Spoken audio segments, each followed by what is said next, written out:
All right, we are live. How we doing, Mr. Harvey?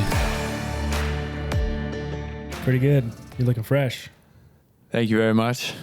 Got a fresh fade. When did you get this cut up today? No, it was a couple days ago. I was actually supposed to get a mullet. What happened? I looked at myself in the mirror, like as the mullet was there. Granted, I felt terrible because the barber that I had do it. I mean, dude, it took him like an hour to get that mullet, and then I just looked at it, and I told him, I was like, I hate it. Why? I hate it so much. You've had a mullet before, have you not? Yeah, I don't know. I mean, I just looked in the mirror this time, and I was like, yeah, I'm not feeling this. It's not really working for me. So I just, chopped it off, faded it up, and cleaned it up a little bit. So this is where we're at. I kind of like it though. No, you look good. I like my mullet, but I think I'm starting to want to not have it anymore. It's nice to like kind of switch it up every now and then. You got to keep them guessing. I think I'm going to keep it though. I'm going to keep this look until once I get married, mullet's gone. Okay. I'll just go clean shave, no time mustache. To put your big boy britches on too. Yeah, clean face, nice classic cut, and then I'll just rock that out. Jeez. Be a basic white boy. God, that's heartbreaking. Well, that's just we got months, so I might change my mind. Are you gonna get married with this mustache? No, I'll shave it. Oh, come on. No, I can't do that. Really? I'm not gonna do that. No. Oh man. I'll shave it. What about the mullet? That's what Mercedes wants me to keep the mullet, but I think I'm gonna shave it. Shave it? Like what you got. Oh yeah. Dude, don't copy me. Be your own person. This is my original haircut. That was my original haircut. It was just tight fade around the back. Dude, no, keep the flow. I might. Because I'm gonna be rocking this probably at your wedding. So don't do this to me. We can all match. Or I mean, if everybody's on board with it, then yeah, let's go for it. I mean, I think pretty much all the guys have the same haircut. Damn, I should have rocked the mullet. No, not mullet. Yeah, but I'm just saying, like, oh, to stand out a little bit. Always got to be a little different. You still got time. I think I'm gonna keep the goatee, so that'll. You don't have a goatee right now, but it looks like you do a little bit. No. Well, that's like, I don't want to go like straight goatee. I want to like have the stubble, but then a little emphasis on the goatee. There you go. Yeah, it was funny. I showed up to work yesterday, and like all my coworkers, they were just like shocked or whatever. Obviously, they've never seen me with this haircut, and I didn't tell anybody that I was going to do it, namely because I didn't think I was going to do it. Just adjusting this fan. It's kicking right now. And they just looked at me, and they were like, "Oh my God, like, are you good? Are you going through it?" I was like, "What do you mean?" They're like, "Well, I don't know. Like, did a girl hurt you? Like, are you okay?" I said, "No, I just, I wanted a haircut. Mainly, honestly, my hair was so long, it was just getting annoying. And like, I hated like just having, I was messing with it like all day, especially because I have curly hair. So I'm always having to like fix it. Like if I get like a little gust of wind, it sticks up really bad. So that was always annoying. And so I told them that, and they were like, "Wow, well, you look like you're actually ready to talk to a girl." Jesus Christ. I was like, "What are y'all talking about?" They said, "Yeah, I mean, we didn't want to ask you for like pretty much the 7 months that they've known me." They were like, "We just assumed like you might have been like going through a breakup or something, because like you were just rocking like this like kind of long hair with this beard, and you just looked like you really weren't trying to talk to anybody." I was like, "You're telling me for 7 months, this is why no girls have talked to me?" I was going to say, that they can be trusted people because they'll give you the honest feedback. But then again, they didn't give you their honest feedback the whole time. It was nice. I mean, they didn't want to like intrude, I suppose. But I didn't think I looked that bad. I thought I kind of had like just long curly hair. It's not like I ever really let my beard get that out of control. There were times where I guess it was pretty long, but you always kept it trimmed. Yeah, like I would edge it up, I'd clean it up, but I guess now it's just more noticeable that I got a haircut. they were like, yeah, like, you know, we'll start like setting you up with girls. I was like, that was always an option. We could have done this the whole time, but neither here nor there. It's whatever. I mean, I guess it's a good haircut. Yep. So that was nice. I got that out of that. Haircut's so good. They don't only compliment you, they tell you how much better it looked than your previous haircut. Yeah. I mean, just the way they were talking, it's like my life's about to change now. So that's nice. There you go. That's nice. And then the other thing was like whenever I got it, like right after I got my haircut, like I went for a run, you know, because 75 hard, got to work out outside. And so I went for a run like around my neighborhood. And when I got back, hopped in the shower and like kind of slicked my hair all the way back. And when I did that, I thought, whoa, that's different. That's new. And so I like just decided for that night, like I was just going to keep my hair slicked back. And I had like Isaac and a couple of roommates, like they were all there. And they were like, yeah, here's some products, like keep it slicked back, like keep it looking good, looking fresh. And I was like, okay, I guess this is how it's just going to look. And we're talking like my forehead is just all the way out. Like I have it all the way back. I look like I'm probably 30 something. maybe 40. Yeah. But like it looked good wet. Honestly, it looked good like with just it damp. And so I kept that the whole night. And then when I woke up the next morning, I did the same thing when I went and worked out. It was bad, dude. Like, because you didn't put any product in it, right? So as it dried, right, it got frizzy and just it was terrible. Like, because pretty much I saw my future self essentially, because like the back or like the front part of my hair like stayed down pretty much. Yeah. But then the back was like coming up. And so I'm happy that but dude, I'm talking like the first night I called my mom, like FaceTimed her. I was like, yeah, look at my new haircut. And she was like, oh, wow. Oh, you look so good. And my brother was like, yeah, if you're going to pull that off, like you're going to have to keep working out for the rest of your life. Why would working out have to affect that? My mom always told me, cause like I'll be bald one day. That's just in the cards for me. What's your cutoff? What do you mean? Like what's the tipping point where you're like, okay, fuck, I got to go bald now? I think when I know, I'll know. Like right now, like I'm just looking at it and it's not even close. No. So, I mean, dude, honestly, like by the time it gets to like where my headset is, once the hairline's no more like hair here, comes out of the headset, that's when it's time. Yeah, then it's like, okay, bald. And my mom has told me since I was like 19, she was like, listen, you know, because she knew it's all her fault really, because your hairline is pretty much always from your mom's side. Yeah, I've heard that. Your mom's dad. Which means I'm done for if you looked at my family. I'm set. Yeah, you good for you. But she said, listen, just always stay fit and always try to like stay tan. So I was like, all right, like easy enough. But so yeah, by the time it gets here, like I'll go bald. But I was like, dude, I FaceTime them. They're like, oh my God, it looks good. It looks good. I was like, yeah, like I know. I like thanks. it. I like it. And then I FaceTimed one of my really good buddies, and he was like, oh, wow, like, all right. I mean, I guess now we all know what you're going to look like when you're 40.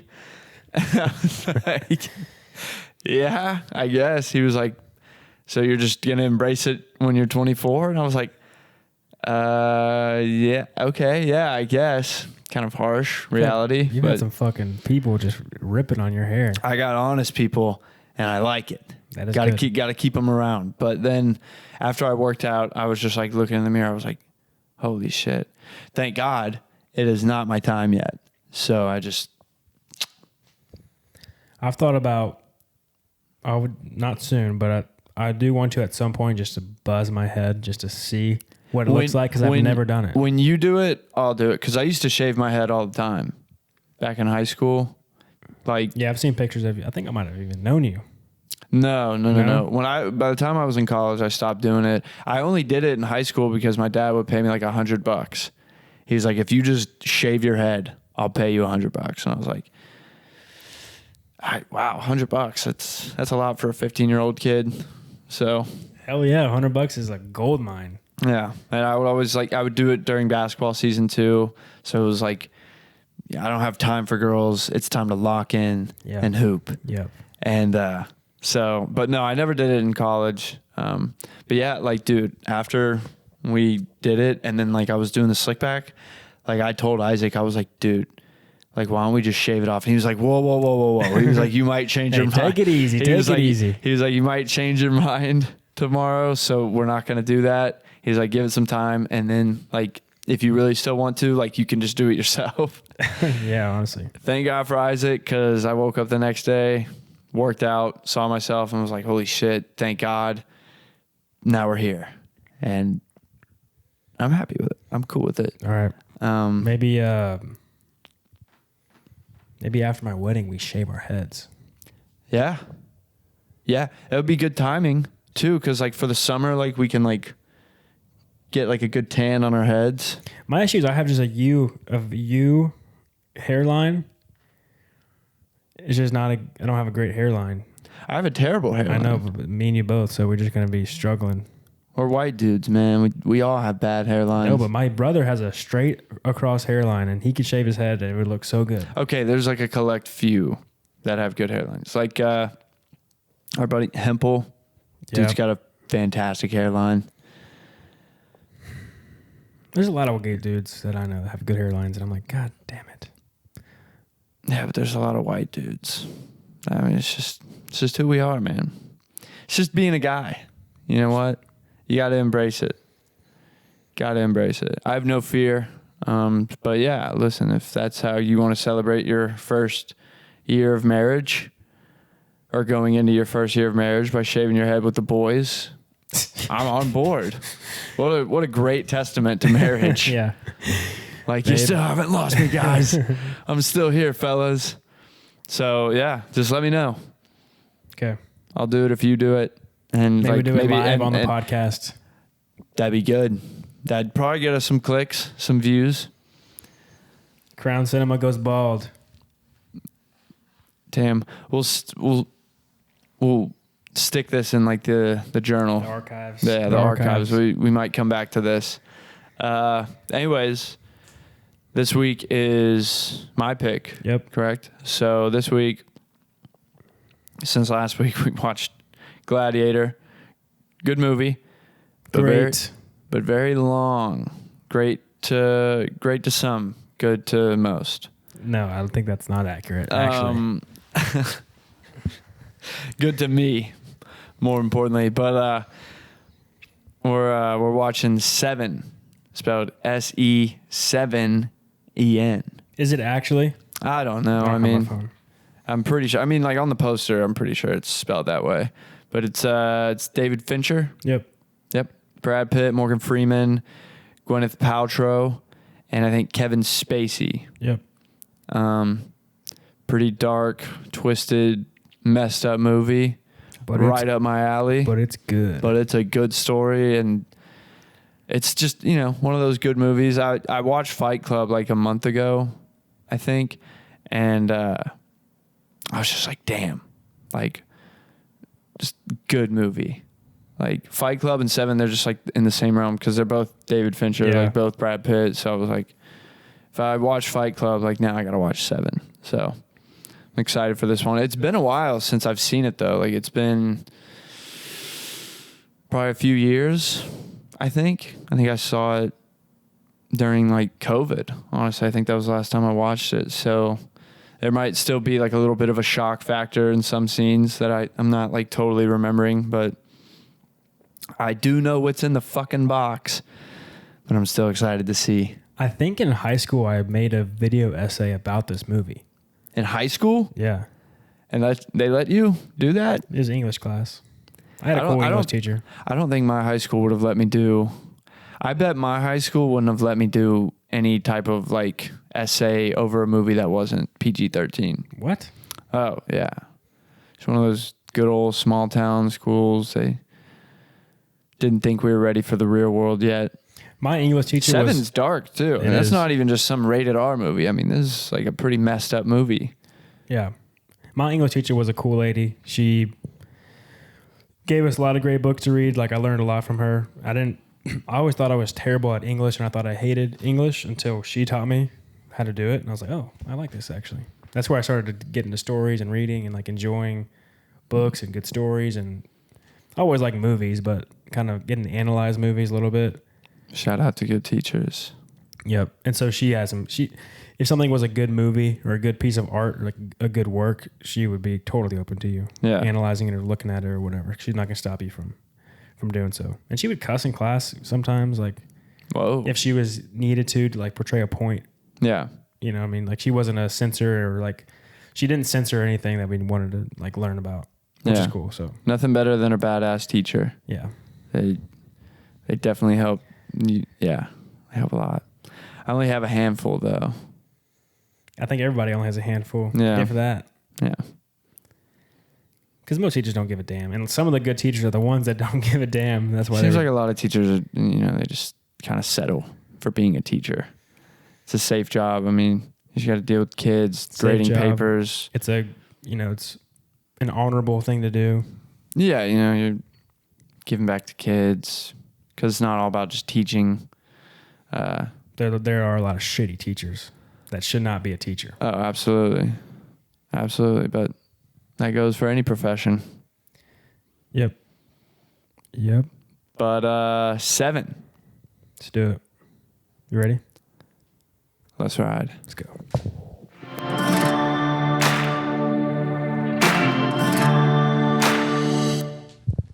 And we're back. You know how we were talking right before the movie off camera, like about how like getting dark, intrusive thoughts and really questioning, for me, just questioning my own sanity, thinking like, man, am I a good person? A movie like this will really put it in perspective that I'm not all bad. Nope. Because we just watched 7. I was hoping you were going to say, what's in the box? After I said, and we're back. But man, brutal. That's a brutal one. I mean, from beginning to end.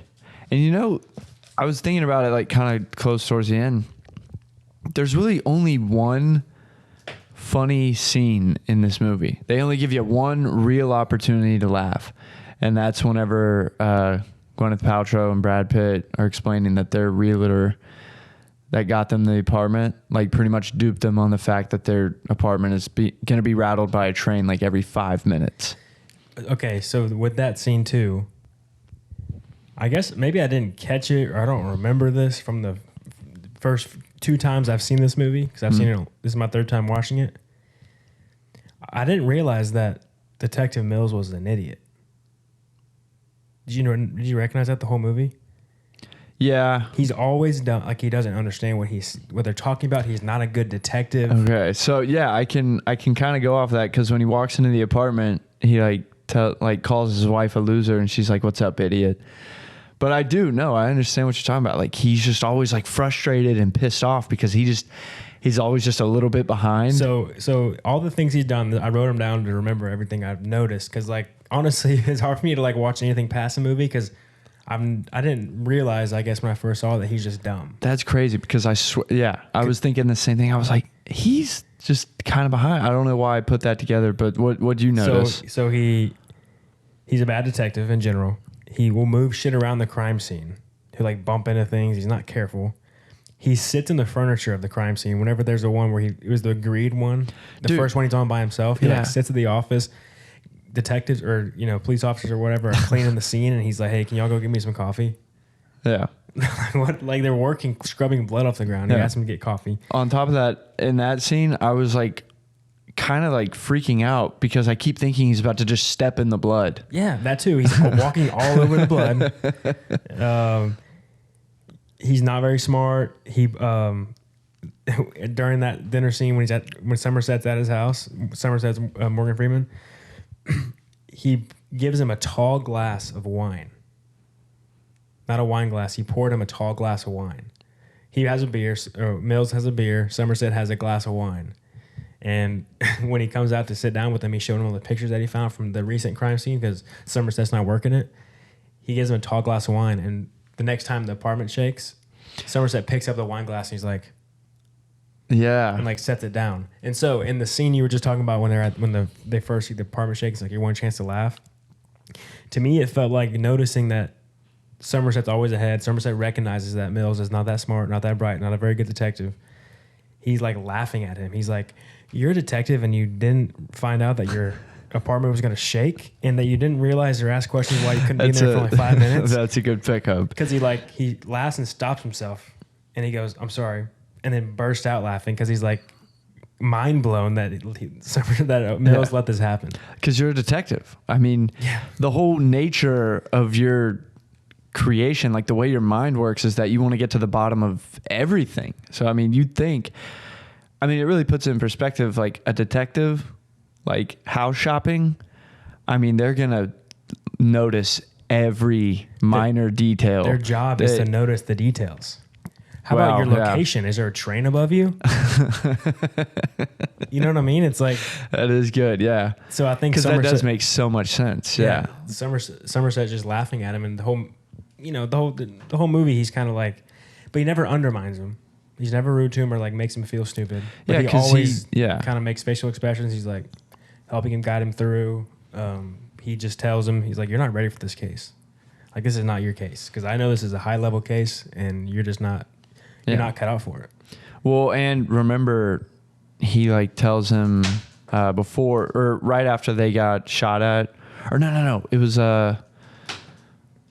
when John Doe like gets the picture of Brad Pitt's character, Detective Mills, and Morgan Freeman's character is telling him like, you have to keep your emotions in check. Like, you can't let this like get in the way of like your thinking. You have to, be unbiased. Yeah, and logical. And he's still just so pissed. And Morgan Freeman like kind of like gives him a little like, it seems sarcastic, but he's not really like a sarcastic person. So I think he's genuine when he's like, I'm just like kind of in admiration by seeing a man just totally consumed by his emotions and like letting it show. Yeah. Because he's probably had that shut off for a good portion of his career. And because Detective Mills has said that he's been working homicide for 5 years at this point. So you'd think he'd kind of just have this in check by now. Yeah. But he obviously doesn't. But because of him getting emotionally like just pissed off, that also leads to him like getting into John Doe's apartment, because Morgan Freeman's character wouldn't have done it, because he would have been like, actually, like by the textbook, by the rules, we shouldn't even be here. And Brad Pitt's like, well, fuck arguing, because he kicks the door down. He's like, well, now we can't even argue because I did it. And so Morgan Freeman's like, well, okay, that's kind of nice. Like, all right, yeah, now we can just investigate. So yeah, that was good attention to detail. It's just funny because the next time that I watch this movie, I'm going to go into it just really watching Detective Mills, seeing how much of an idiot he is. There are so many parts where you see that he just is not getting it, or he's one step behind.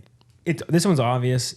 When he's like trying to read the book, he can't understand the book because it's a very high level. Like, that's the book they're reading is great literature. When he's in the car, he's trying to read. I think it's called the Canterbury Tales. Was it that one? It was before he got the Canterbury Tales after, but he was reading a book. I don't know what the book was. I think it's called The Divine Comedy. It's like Dante's Inferno is like the story. That's a book I want to read because my dad told me he read it in college and he said it's pretty cool. It's about a guy going through hell. Like it's like him walking through hell. It's like, that's the story, and it's like this very deep philosophical book, and like it's probably he said, fucking Dante, poetic motherfucker. Yeah. Like throws it down because he can't understand the words. No, he literally like does the typical just brain hurts. Yeah. Yeah. There's that. He gets the Cliff Note versions of the books to try to understand it. He's always just going to the simple conclusion that this guy's just crazy. Yeah. And he's like, well, these are pretty advanced killings. Like, that's what Morgan Freeman's telling him. And it's so obvious, like, not to say that we're geniuses or anything, but obviously this guy is methodical and like he reads and writes all the time. Like the dude is educated, and they even let it be known, like, yeah, we don't know who this guy is, but obviously he's independently wealthy and well educated. Yeah. You know, through resources we don't know, but he has them. Like, I mean, he has an apartment. You got to pay for that somehow. Yeah. And so I don't know. But with that being said, I think it's interesting to cast Brad Pitt in this role, given the time. Like, I know he's like a movie star at this point, but he's more of just like a public figure. I think a lot of people might have not had as much respect for him as an actor because all they see is Brad Pitt on screen. So him playing the idiot detective, for me especially, like without really putting together that it might have been done on purpose, I kind of found myself getting annoyed by his character because I'm like, God, like, is this just shitty acting? You know, because like the jokes are bad. Like I know in particular when Brad Pitt, you know, Morgan Freeman's like looking for clues and Brad's just giving up and he's like, yeah, this guy's just fucking us. Here's us. And he bends down over the desk and he's like, and this is what he's doing. Like starts thrusting. It's like, dude, be professional. Be professional. Yeah. It's funny too, because the casting Brad Pitt and Morgan Freeman in this movie, the two are both complete opposites. Yeah. Morgan Freeman's black, Brad Pitt's white. Brad Pitt's young, Morgan Freeman's old. Morgan Freeman's experience, even in the real world in acting, more than Brad Pitt is, right? Years of practice. Brad Pitt's younger in this movie, obviously less experience. So there's just contrast in the two, just by the casting. They're very different people. Yeah. Morgan Freeman's character, obviously just willing to study.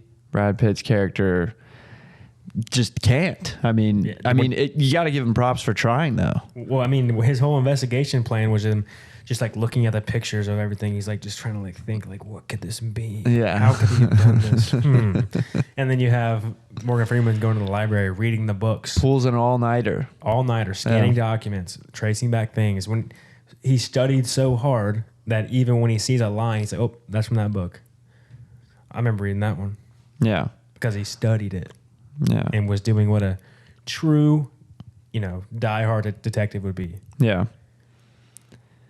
What city is this movie filmed in? Did they ever tell us? Shithole America? Yeah. I mean, the worst town ever. I think they're just trying to like, because the whole movie, like I said, they give you one scene pretty much to laugh at during this whole movie. Yeah. The rest of the movie is just dark, like story-wise, but like even lighting.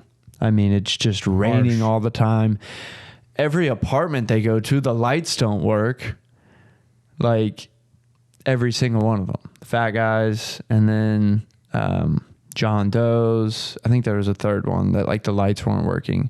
And then they go to the shady nightclub.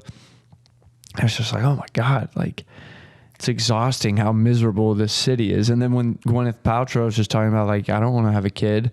It's like, honestly, I kind of get it. Pretty bad place to have a child. Yeah. But did I miss the part where I think that is, never mind. I'm starting to put it together, I guess. Like, because Brad Pitt's character, Detective Mills, like, he frustrates you, but at the same time, you admire him because you find out in the beginning of the movie, he requested to be put in this city because he wanted to do some good. And so that's why he keeps getting frustrated with Morgan Freeman's character, who's saying, like, there's not going to be a happy ending. Like, even if you do get justice, you're not going to feel that good. Like, you just need to get over that. And Detective Mills is just like, I can't. Like, that's just not how I'm wired. Like, I want to be the hero, pretty much. Yeah. So, I mean, it's just trying to be the hero in a godforsaken hellhole. But even Brad Pitt's character is not, he doesn't really care about what's happening. He's kind of like, people die. He has no sympathy for any of these victims. He doesn't see, you know, the humanity or the lack of humanity in these crimes. How Morgan Freeman's like, this is like evil. Morgan Freeman is pained by these things. Yeah. There's a scene where you really see this too. It's the scene whenever they get in a taxi cab or something like that, and Morgan Freeman's in the back, Brad Pitt's in the front. Brad's ask him if he's ever been in a gunfight before, and Morgan Freeman's like, no, I've never been in one. Brad Pitt's like, I've been in one. I took a bullet. He's like, yeah, and poor guy, one of my partners he died. It wasn't his partner, but it was somebody that was with him on the force. Yeah. He said he died. He got shot in the arm, spun around, and died. Yeah. And this is the one and only time he's ever pulled his gun. So you'd think he would have every detail of the story known. Yeah, and he's like, what was his name? He can't remember the guy's name that died with him in a battle. Yeah. And Morgan Freeman. He was in the ambulance with him when he died. Yeah. Yes. Yeah. I was like, what kind of detective, what kind of person, like just normal human being, like the one and only time in your life, not just as a detective, but in your life, you've had to pull a gun and like fight somebody off, and somebody in your rank, on your team, dies pretty much in your arms. I mean, he said he's in the back of the ambulance, and then he's just like, man, Christ. Can't remember that fucking guy's name. And you see in the back Morgan Freeman's face, he's just kind of confused and deeply saddened by the fact that he can't remember this guy's name. Yeah. And I even wonder if what's going through his character's head is he's thinking, wow, I'm really doing this. I'm still in this town fighting on this case that I don't really want to be in. I've been trying to leave this place for a long time, and it's finally my time to go. Yet I'm staying for this with this guy who, if I get killed on this mission, might not even remember my name. Yeah. So he's just kind of a sad moment for him. He's just like, man, the world really is a shit show. Because, I mean, Brad Pitt's character is kind of an example of even the cops aren't that great. Yeah. Morgan Freeman is, but Brad Pitt's not. Yeah, this is like your everyday dude that just somehow ended up getting a detective job. Yeah, it's like it's like Brad Pitt's the guy that you would assume would be a cop. Another detail to this movie that I think you can kind of draw from, I don't know, some people might not agree with, but Morgan Freeman's character, like, admitting to Gwyneth Paltrow that, like, he regrets not bringing a child into this world. And so I think he's so, like, he's willing to open up, like, I think a part of himself to Detective Mills and Gwyneth Paltrow's character, and, like, kind of being a father figure because he missed out on that. And, like, there's so much darkness in his world that, like, the thought of a kid, you know, it messes with him, but he's also like, damn, like, I would have done a good job of raising this kid to be, like, smart and a good human being. And so I think that probably, like, messed with his character even more. He was probably even more heartbroken because he tells Brad Pitt's character, he's like, I'm going to stay a little bit longer to see this case through. And I think in a way he's also like, I also know you got a kid on the way. And I think he probably had the intent of maybe sticking around to, like, take care of Brad Pitt's character while he's going through fatherhood and, like, kind of guiding him through it because he knows he needs it. Yeah. And he knows that he could be a good detective. He just has a lot to learn. And so he also knows that Brad Pitt has no chance of solving this case on his own. Yeah. Oh, absolutely. Absolutely. But then at the end, obviously, what's in the fucking box? Gwyneth Paltrow's head. There goes the kid. There goes any sanity, any good that could have been in Detective Mills' character. I mean, gone. It's just heartbreaking. All right, we asked this on the couch. What would you do? Would you shoot him? Let's just think about... I'd beat him to death. Beat him to death? Yeah. Or I'd beat him until somebody, like, got him off me. But yeah, a bullet to the head, no, probably. But here's the issue. Probably wouldn't be my justice. Here's the thing. You have a gun in your hand, and you know this is the most powerful weapon that, like, relatively you can hold. And you have it in front of him. And it's in your hand, locked and loaded, and you use it like you're a police officer. You've used your gun and shot at people before. This guy shot at you before. And he just took the head off. So you are just pure rage. Yeah. Which is the whole point of that. Because killing, you don't even think. I don't even think you can think. Yeah. You're just so full of your emotions, you can't even think clearly. Yeah. Which he does a good job of, like, depicting that. Because, like, he keeps pointing the gun and trying to make sense of whatever's going on, which sucks because he hasn't been able to do that the entire case. And I think, like, John Doe pretty much, like, exploits that because he sees, like, I don't know how that could have been his original intent. You know, it might have just made it even better for him because, like, he had to kill. Because what's the sixth person? Envy. But he kills Okay, yeah, because he tries to live the simple man's life and then it doesn't work. Yeah, so then he decides envy. to kill her. Yeah, he's Yeah. envy. Okay. But it's just like, I don't know. If he hadn't killed Gwyneth Paltrow, like who else was he going to kill? He had to kill somebody. Yeah, I think his plan was just he was going to be the one that was envious and he was going to have somebody rage kill him. And Yeah. He thought it'd be beautiful. I wonder if he planned that beforehand or if he just saw that I think Mills he was readjusted. angry. Yeah, I think He's he like, "Ooh." readjusted to like Mills, just realizing like, oh, here's a detective that absolutely doesn't know like what's going on, and yet he still somehow found me, or at least had the balls to, like, come chase me when he knows that I'm like a psychopath to him, and he still like showed up to my apartment like with no help, no backup, and chased me down an alley, like, and then continued to come after me even after I didn't kill him. Yeah, and you can see on his face too when he turns himself in and he sees Brad Pitt's the first one to get out there. He's pissed at him, yelling at him. He's kind of smirking. He's like, all right, yeah, this is going to work. Yeah. He's going to get angry at me and try to kill me probably. It's a dark movie, and it'll definitely have you thinking about like humanity. Well, I mean, what he said, you're kind of like, the whole city you see is disgusting and everybody that he kills isn't a good person. They all have they all have that deadly sin. They have one of those 7 deadly sins, Yeah. and then he makes that sin kill them. Yeah. Which I guess he could have just, I mean, you could put that sin on every human being on the planet. I feel like everybody contains that kind of, we all contain the 7 sins in some sense or another. So it's just fucked up, man. The worst one is the lust one. That one's brutal to think about. That one's brutal, but I don't think it's as brutal as sloth. That's like my worst fear. Laying in a bed for a year, not moving, strapped down. Yeah, like that. I mean, he was so hungry, like ate his own tongue. I mean, the gluttony one though, having to force yourself to eat till your stomach explodes. yeah. I mean, they're all How is brutal. that possible? Surely, how do you keep it down? You would just keep puking, right? He might have been feeding him medicine, which I feel like they might have mentioned that he was giving him something to possibly hold it down. I don't know, but I mean, ugh. It's a brutal movie when you really think about it. Brutal movie. It's one of those movies where you're like, thank God this is just a movie. Well, yeah, because usually, even for a movie, it's pretty bad because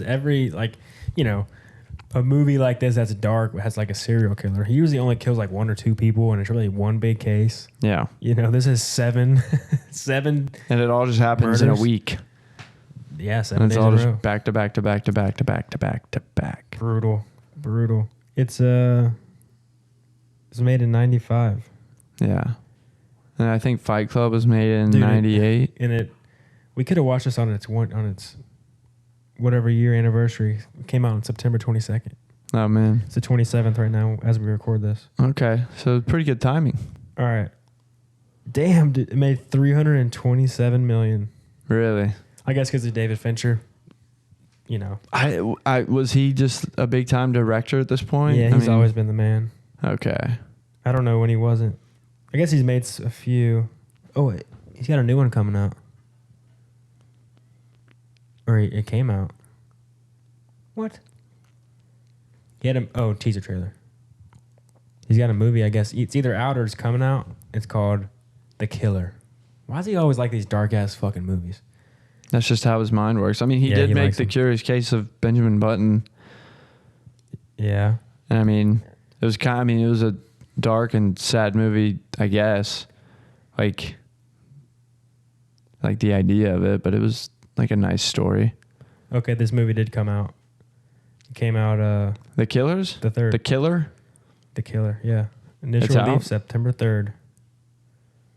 So let's see. Let's read what it's about. Solitary, cold, methodical, and unencumbered by crupples or regrets. A killer waits in the shadows, watching for his next target. Yet, the longer he waits, the more he thinks he's losing his mind. If not, his cool. Okay. We should watch that. I'm down. David Fincher. He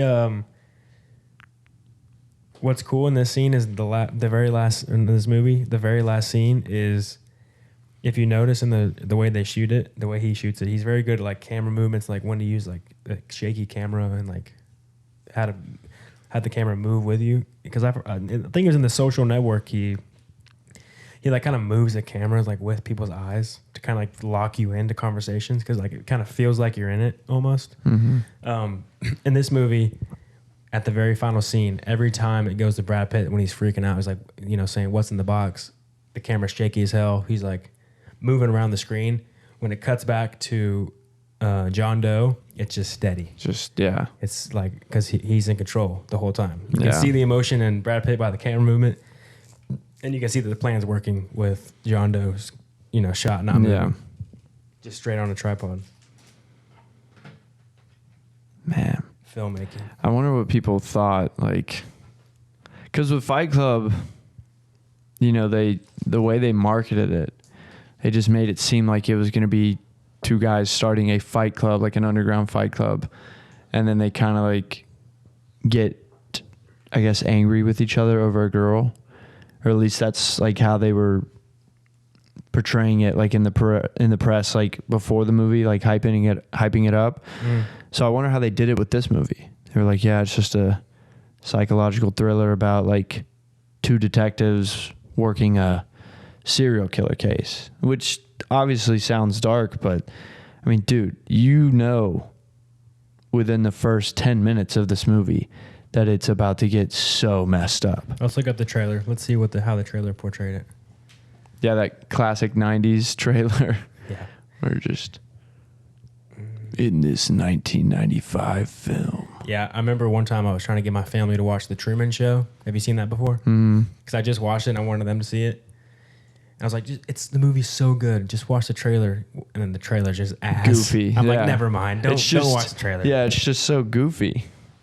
Right. Which is kind of nice, like when you're making a movie like this and you really want to like shock the audience, like the way trailers were made back then, like there was no mystery to it. Like it just made it seem like it was just a good old fashioned American movie, and then you can just mess them up. All right. Se7en trailer. Do I remember the first time I saw this movie? Like I don't think I could really go to sleep. Like I was haunted.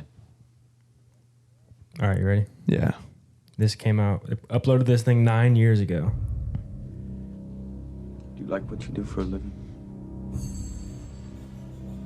These things you see? You have to wear blinders sometimes. Most times. Detective William Somerset there it is is. Looking for a way out. You're retiring. 6 more days and you're all the way gone. So how long have you lived here? Too long. It's really hard to take a movie serious. Just with that voice. We'll be spending every waking hour together from now until the time I leave. I'll show you who your friends and enemies are. Look, I've worked homicide 5 years. Not here. Now, Ladies and gentlemen, we have ourselves a homicide. they're caught in a game. No fingerprints. Yeah, classic, corny 90s trailer. We'll see. And like the Brad Pitt sneak lines where he's like, ladies and gentlemen, we have ourselves a homicide.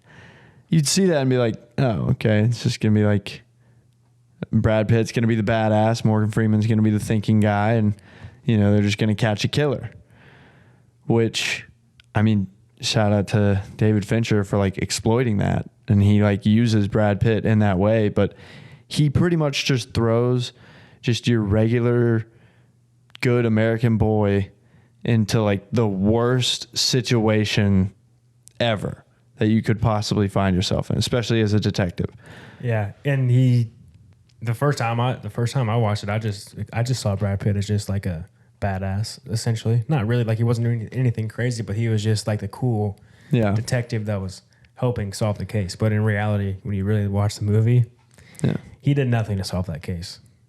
Truly nothing. Yeah. So maybe he's not just some badass guy, or like maybe he doesn't even want to be a hero. I think all he wants to do is just fight crime and then drink beer at the end of the night. I think he wants to be a hero. I just don't think that he's smart enough to be able to I don't think he understands like how dark this world really is. Yeah, no. Because I mean, he's just like, have you ever seen anything like this?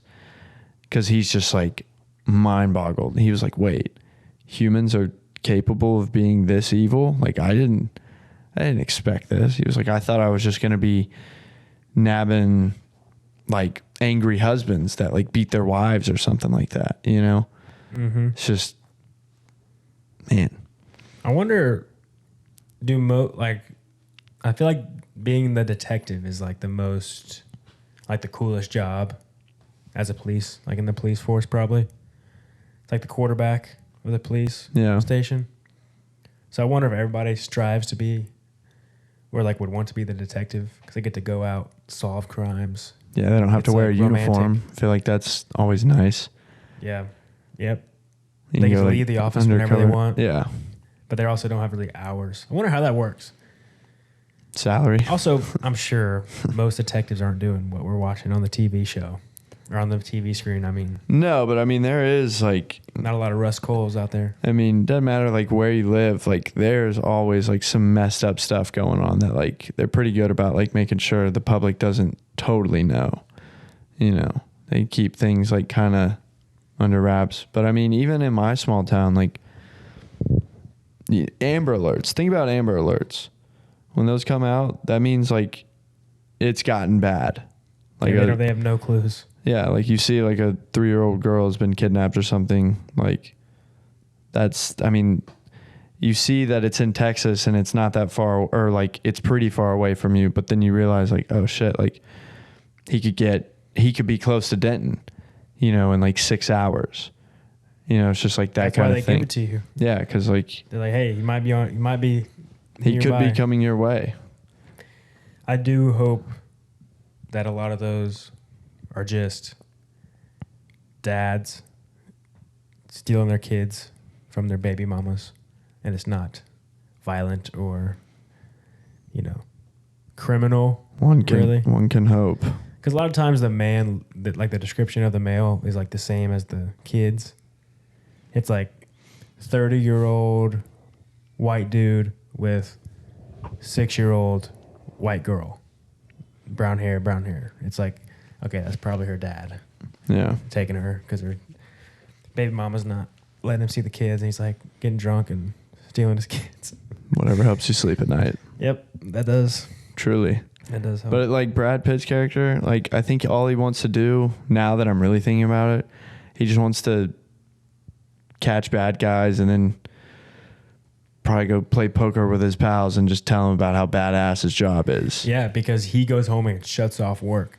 Morgan Freeman, who's a true detective, lonely. Like this is like the stereotypical detective that, you know, solves major crimes. Is the dude that's single, works all night. He can't sleep because he hasn't solved the case yet. He's always thinking about the case. That's like a true detective that, you know, you would want to be solving this case. And Brad Pitt's just not that guy. Yeah, he's got 3 dogs in a shitty apartment with a train rolling over it because he's a shitty like detective, and he's just gonna drink beer and have sex with Gwyneth Paltrow, I guess.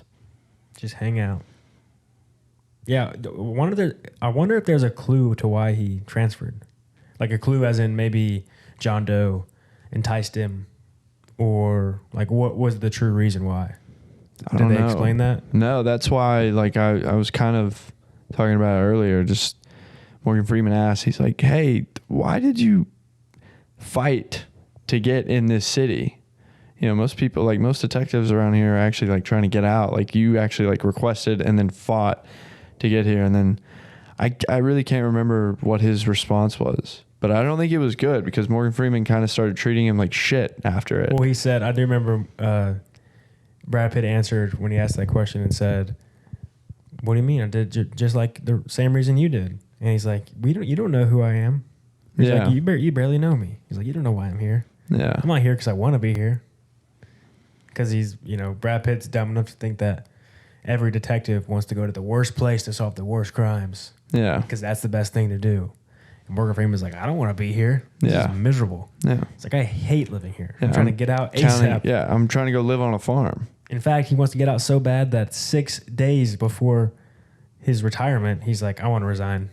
He's like, just wait 6 days. He's like, nope, I want to resign. He doesn't, but he's willing to. Yeah, he's like, just get me off this case. He's like, I don't need the pension. I don't need whatever. Just let me leave. Yeah. Then I guess that was the reason.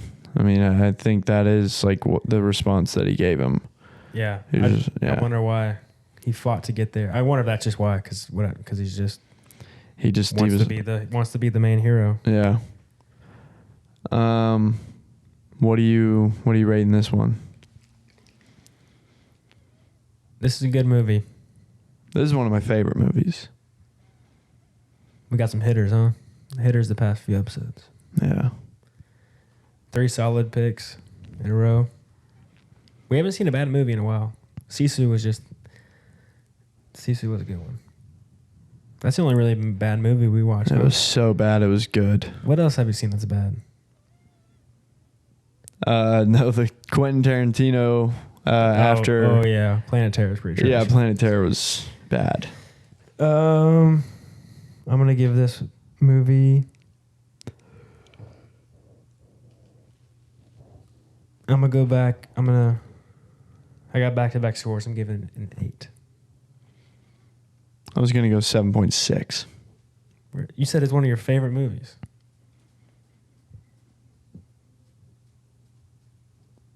You already said it. You can't take it back.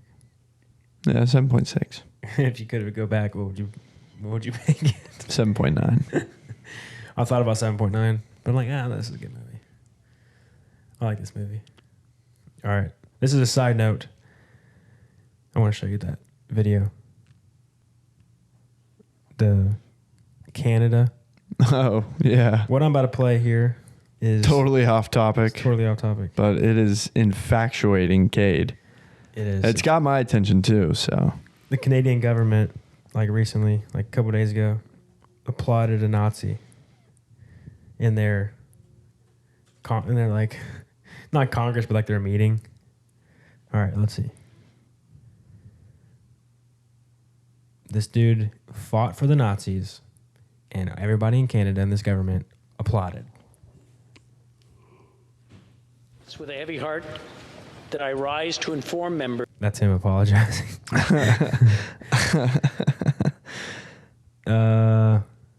Where is it?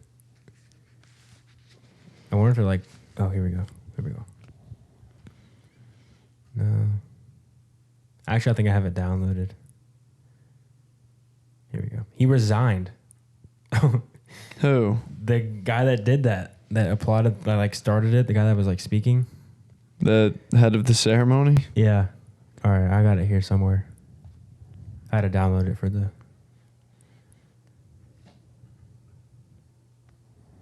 We have here in the chamber today Ukrainian Canadian world veteran from the Second World War who fought the Ukrainian independence against the Russians and continues to support the troops today, even at his age of 98.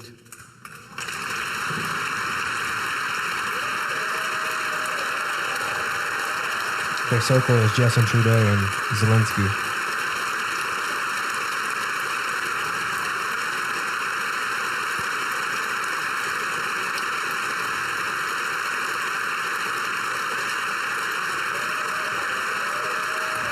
Man, that is one standing ovation. A bunch of sheeps. His name clapping is Yaroslav Hunka. And I was going to say he's in the gallery, but I think you beat me to that. But I'm very proud to say that he is from North Bay and from my riding of Nipissing-Temiskaming.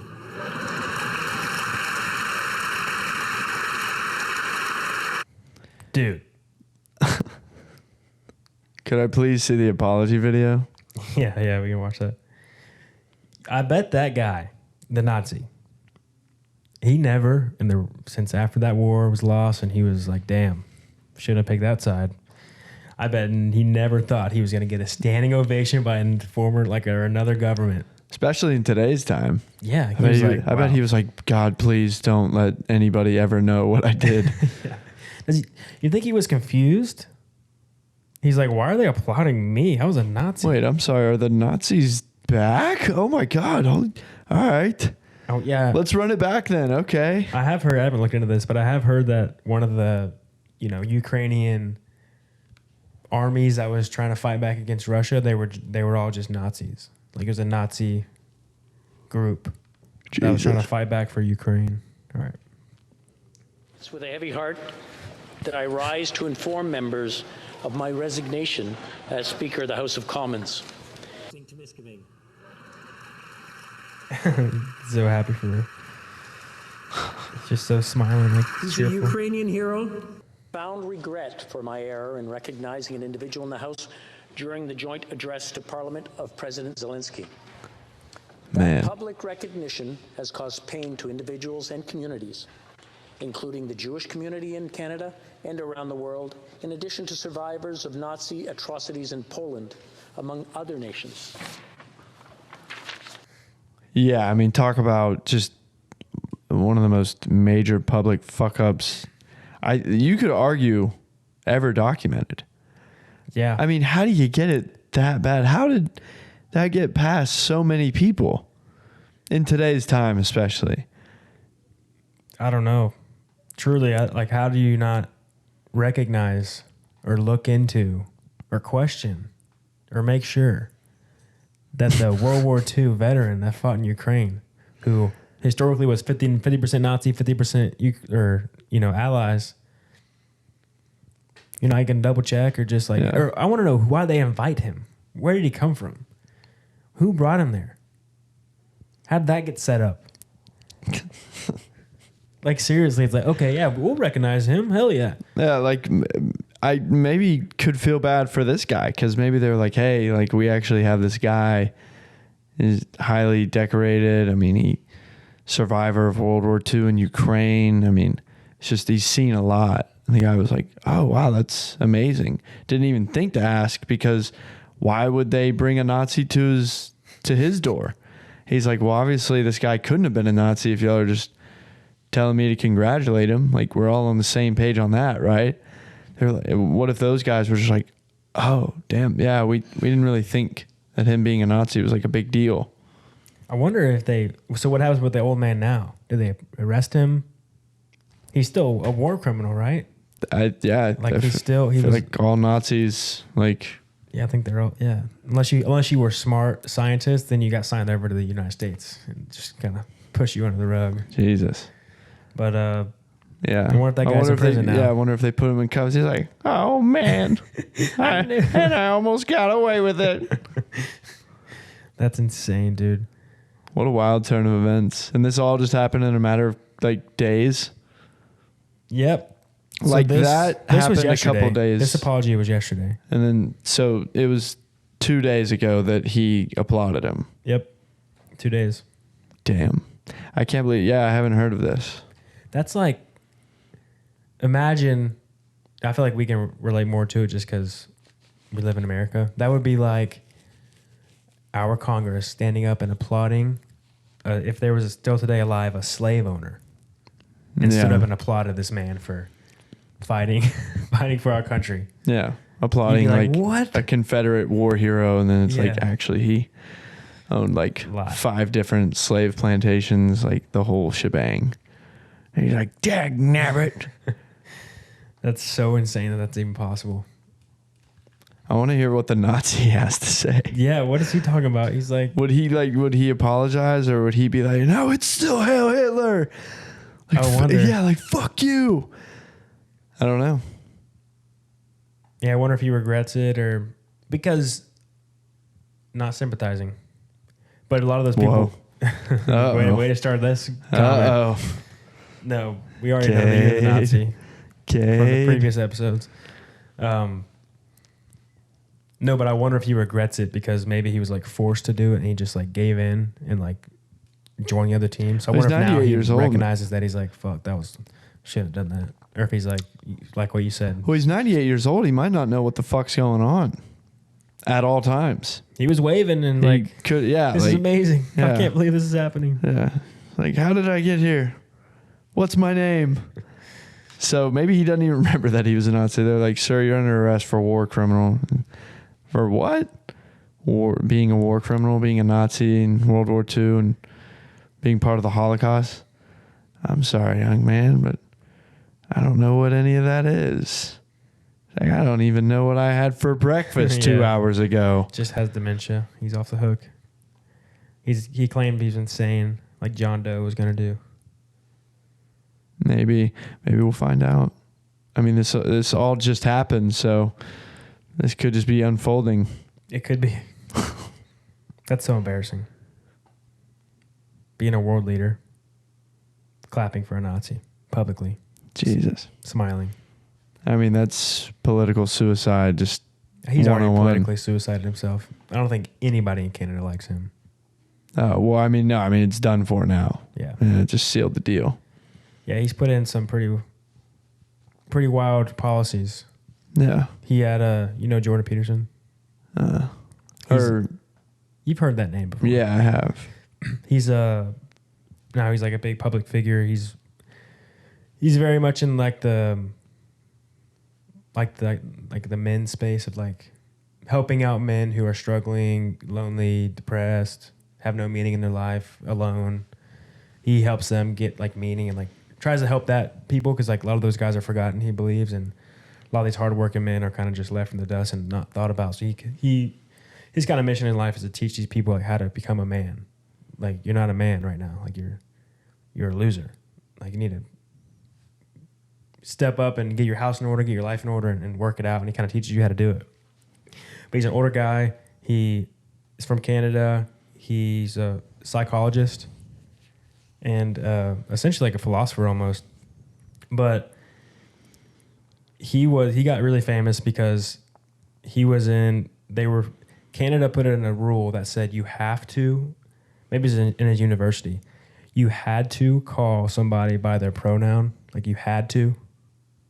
And he wasn't opposed to doing that, but he was like, but you're not going to make me say something by law. He's like, you're starting to take away my free speech. He's like, if somebody doesn't want to call them that, they should be able to do that and not be punished for it. Because now you're just going to start chipping away at your free speech. So like slowly and surely you get away with it by, that's a pretty positive thing. Yeah, sure, maybe you should treat people how they want to be treated. But then you start to like ship it some more. So that's what he was worried about. It's like, you guys are going to start to lay out laws that are going to restrict my speech now. So he said, no, I'm not going to do that. I'm not following that rule. I'm going to call people what I choose to call them. You're not going to force me by law to call them whatever you want me to call them. That's where he got famous for, because he got canceled. Everybody's pissed at him, this and that. Now he's one of the most popular, influential people out there right now. And Trudeau's Canada, they're making, or I think it's the government is making him go through social media training to learn how he has to talk publicly. Like forcing him, or if he doesn't do it, he goes to jail, or he loses his license. Maybe not jail, but I know he loses his license if he doesn't do this social media speech training. So just like these crazy things of like forcing you to do these like things because of your speech, like freedom of speech. Yeah. Which is wild. So I don't think Justin Trudeau is very popular in Canada because he keeps doing all this wild shit. But Gotcha. Wow. There's that. All right. I'm a big Jordan Peterson fan. Yeah, I got that. Wow. Is this book right there? I don't know. Oh, yeah, right there. Yeah, okay. Jordan I B. thought I Peterson. saw that. I love his stuff because I like the way he explains things. Because one of the biggest lessons I got from him is no matter who you're talking to and no matter how much they're like pissing you off or saying the wrong thing to you, just like if you just keep your cool, you'll win the argument every time. Because he never gets upset at people when they like are just. He had one interview that got really famous where like every single thing he said, she would say, so what you're saying is, and then say the complete wrong thing that he meant. He's like, no, I don't mean that actually. And they would have to like clarify what he said. After everything he said, she would like try to twist his words. And that whole time he was just like, no, that's not what I said. And they weren't getting a rise out of him because he just cold as ice. He's a cool guy though. Jordan Peter. You know what he looks like? No. Really? Clinical psychologist. Oh, this guy? Yep. Yeah, I've seen him. He's a good dude. He's making a university right now where he's going to give you a full college education for, I think he wants to try to make it less than $4,000. He doesn't think it should be $100K or whatever college costs. Well, But- too late for me, but maybe my kids. Me too. And I didn't even get one. Didn't even get a diploma. Just wait for him. I'm not going to get a diploma. I like the fact that I didn't do it. You're going to beat the system. Yep. Good for you, man. Thanks, bro. You're welcome. All right. You have any final words on Se7en? How about to end it, we both give our best, like, what's in the fucking box? Like, really, like, give it as much emotion as you can. We can't yell, though, Why? because of the people above and below us. It's just like, Apartment complex. it's just a moment of yelling. No, we can't. I'm scared because I've already gotten a noise complaint. Already? Not here, but the old one. I just don't want to do that again. Wow. Actually, no, we can't, because if we do get a noise complaint, you get like an automatic fine. Like there's no like... There's no warning system? No. I read that in the community service that you don't... Terrible. It's like $150 fine if there's like... If the courtesy officer has to come in. I think Tell you're you. scared because you know you can't bring that energy. No, I would. I just don't want to get in duh. trouble by the apartment complex. All right. You can do it. Well, no, we'll no. give- Your house, your rules. Who am I to disobey?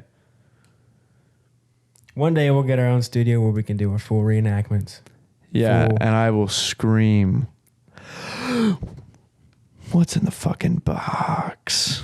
Then we can smoke cigars while we're doing the podcast. That would be cool. That would be cool. Damn, yeah. Cigars have been looking pretty good. Been watching The Sopranos again. I didn't even mean to. Dude. I just wanted to watch just this one random episode. It's in season 2. And then I watched it, and I'm already on season 3. And I started like 2 days ago.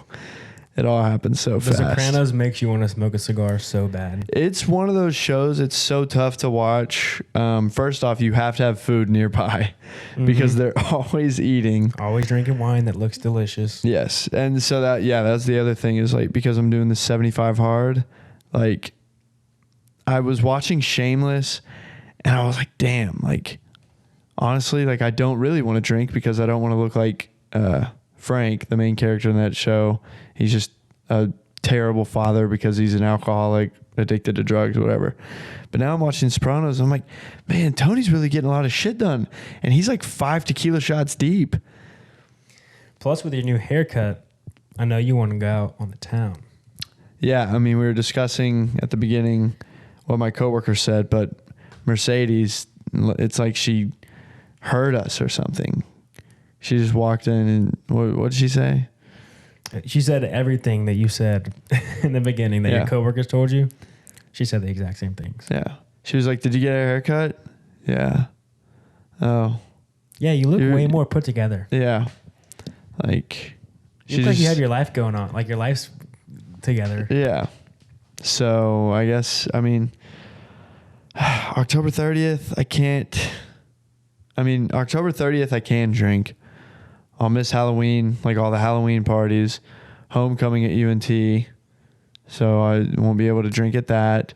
But then October 30th, I believe, is on a Monday. And I'm not just going to get drunk on a Monday just because I can. So I'll probably just wait it out till Thursday. So it'll be more like,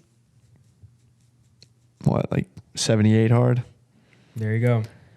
So above and beyond. And the good thing too is that now that you have your fresh cut and the ladies are saying that it's working for you, you're only going to age like fine wine because you're going to get more and more jacked as these days go on. Correct.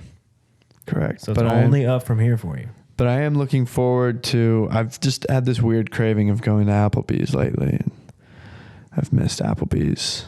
I really want to go. Just get loaded off $3 tequila shots. $3 tequila shots, $1. What is it called? Long Island. Long Islands. I don't know how the prices are anymore. They might have changed because of inflation, sadly. But Or just to protect themselves. yeah, from people like us. Getting rowdy.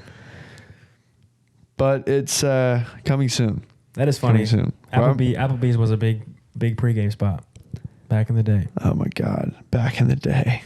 I I still go. I'll still go to Applebee's. I have no shame. We But should yeah, go pregame in Applebee's when you're off 75 hard. we will. Yes, I'd love to. It's September 27th. I got a month and 3 days, 3 to 5 days, give or take. We'll just see how I'm feeling. A month. Okay. I guess 75 hard is less than 3 months. So, what day is it on? What? What day are you on? Oh, I don't really keep track of the days, actually. I just know what my final day is, but I don't know what day I'm on. Let's do the math.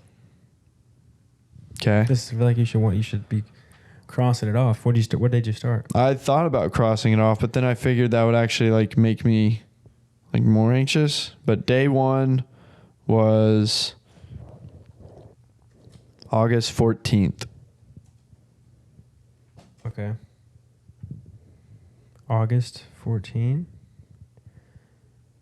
That's 1, 2, 3, 4, 5, 6, 7, 8, 9, 10, 11, 12, 13, 14, 15, 16, 17, 18, 19, 20, 21, 22, 23, 24, 25, 26, 27, 28, 29, 30, 31, 32, 33, 34, 35, 36, 37, 38, 39, 40, 41, 42, 43, 44, 45. 30 more days. 45 days. I haven't had a sip of alcohol in 45 days. Hell yeah. Hell yeah. It's cool. All right. Any final words, sir? I know what's in that fucking box, and it's not pretty. Well, actually, it is kind of pretty. Gwyneth Paltrow. I like Gwyneth Paltrow, but I'd like her better alive. You know what's really in the box? Crown Cinema merch if you buy it on crowncinemashop.com. Did you like that one? That was beautiful. All right, guys. Thanks for listening, and we're out.